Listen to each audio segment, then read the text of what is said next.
17 फरवरी 2025 की सुबह सुबह संजू त्रिपाठी की मोबाइल की घंटी बजती है। जैसे वे कॉल रिसीव करते हैं तो पता चलता है कॉल करने वाला कोई और नहीं, उन्हीं का दामाद संदीप बुधवलिया है। संदीप बताता है कि सलोनी ने फांसी लगा के सुसाइड कर लिया है। यह सुनते ही संजू के हाथ से मोबाइल छूटने लगता है।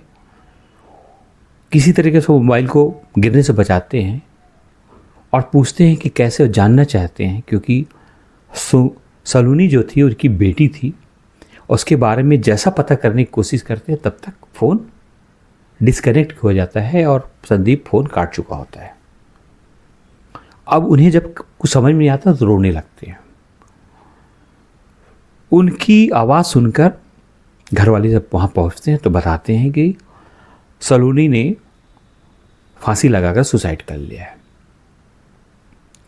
सब घर वाले भी रोने लगते हैं, पर किसी को विश्वास नहीं होता है कि सलोनी ने फांसी लगाकर सुसाइड कर लिया, क्योंकि दरअसल दोस्तों यह सच्ची घटना झांसी उत्तर प्रदेश की है और ये कहानी की शुरुआत होती है आज से लगभग 7 साल पहले।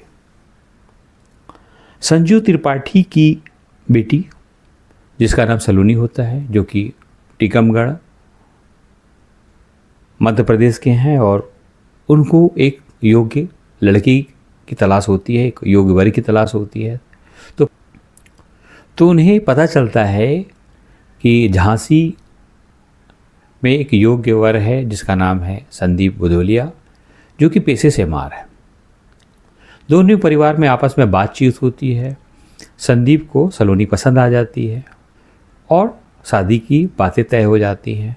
शादी में संजू अपनी हैसियत से बढ़कर संदीप को दहेज देते हैं 20 लाख रुपए। जैसे ही सलोनी अपने ससुराल पहुंचती है और अत्याचार का दौर शुरू हो जाता है। सलोनी को ताना मारा जाता है कि हम लोग सोचते थे कि तुम्हारे पिता दहेज में कार देंगे, पर तुम्हारे पिता ने दहेज में कार नहीं दिया। हमें नहीं मालूम था कि तुम्हारे घर वाले इतने कंजूस हैं। सलोनी का बार बार ये कहना था कि मेरे पिता ने अपनी हैसियत से बढ़कर दहेज दिया, 20 लाख रुपए कैश दिया है।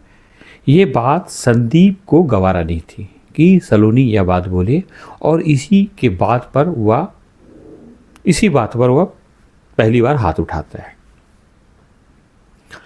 ये हाथ उठाने का सिलसिला अब लगातार बढ़ जाता है और वह जब मौका मिलता है किसी न किसी बात पर सलोनी पर हाथ उठाता है, उसे मारपीट करता है और उसका साथ देते हैं घर वाले, उसके सास ससुर सलोनी के और उसके जेठ जेठानी। वो भी उसे प्रताड़ित करते हैं। मामला दहेज का होता है, पर उसकी ज़िंदगी नर्क सी बन जाती है। जब इस बात का पता उसके सलोनी के पिता संजू त्रिपाठी को होती है तो वे अपनी बेटी सलोनी को वापस अपने घर ले आते हैं।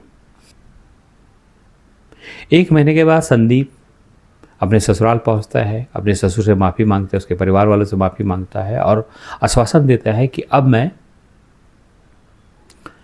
सलोनी को परेशान नहीं करूंगा, नहीं कोई से उसको ताना देगा। पिता संजू को भी लगता है कि बेटी को बैठाना ठीक नहीं है, उसे विदा कर दिया जाए तो अच्छी बात है, और इस तरीके से दोनों का घर भी बच जाएगा और बेटी पे अपने ससुराल की हो जाएगी। जब वो पूरी तरीके से स्वस्थ हो जाते हैं तो सलोनी को विदा कर देते हैं, पर सलोनी जैसे ही ससुराल पहुंचती है और उसकी कहानी वैसी होती है, कोई कहानी में बदलाव नहीं आता है। अभी भी उसके साथ वही दहेज के नाम पे मारपीट की जाती है, उसे प्रताड़ित किया जाता है। समय बीतता जाता है और 3 साल के बाद, शादी के 3 साल के बाद, सलोनी बेटी दर्शिका को जन्म देती है। जन्म के समय ससुराल और मैके वाला दोनों पक्ष मौजूद थे, वहाँ पे दोनों मौजूद थे। पर जैसे ही संदीप को पता चलता है कि सलोनी ने बेटी को जन्म दिया तो उसका चेहरा उतर जाता है और वो खुश नहीं होता है, और ना ही उसके घर वाले खुश होते हैं। उन्हें बेटा चाहिए था।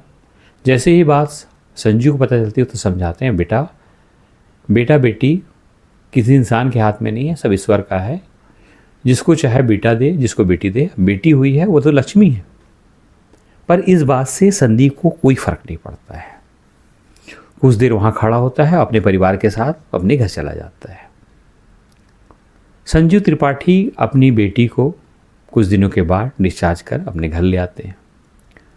फिर संदीप 1 महीने के बाद फिर पहुंचता है, अपने ससुर से माफ़ी मांगता है कि भविष्य में ऐसी कोई गलती नहीं होगी, फिर विदा कर लेके जाता है। पर कहानी में कोई बदलाव नहीं आता है। सलोनी के साथ अभी भी अत्याचार हो रहा था, पर सलोनी ने इसी को अपना जीवन मान लिया था, इसी को नियति मान ली थी उसने।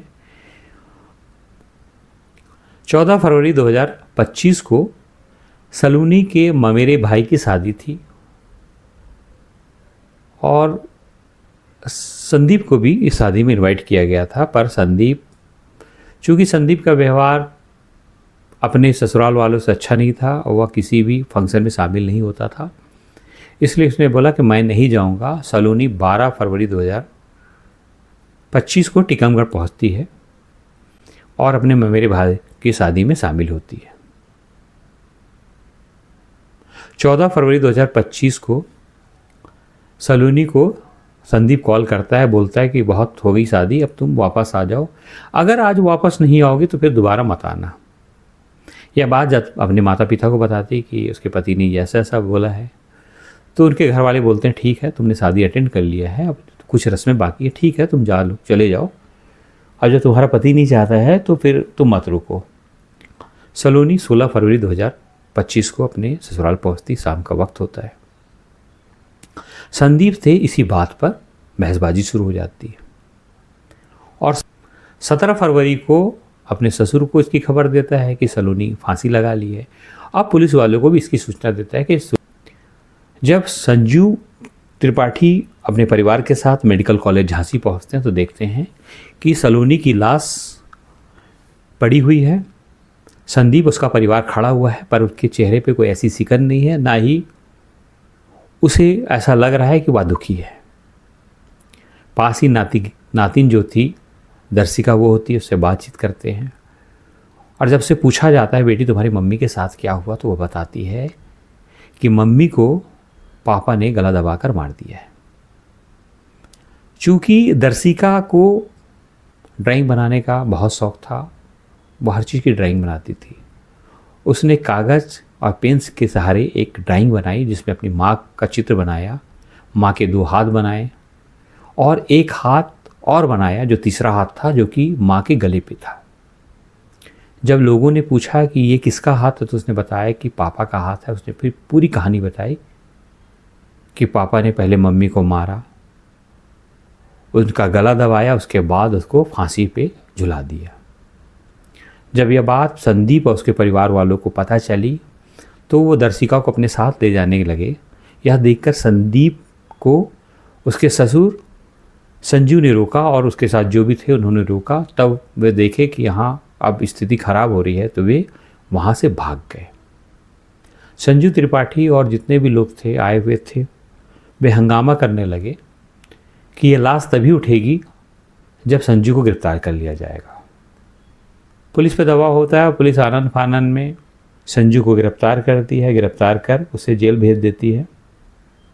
सलोनी की बॉडी का पोस्टमार्टम के बाद पुलिस 100 को संजू त्रिपाठी जो कि उसके पिता उनको सौंप देती है।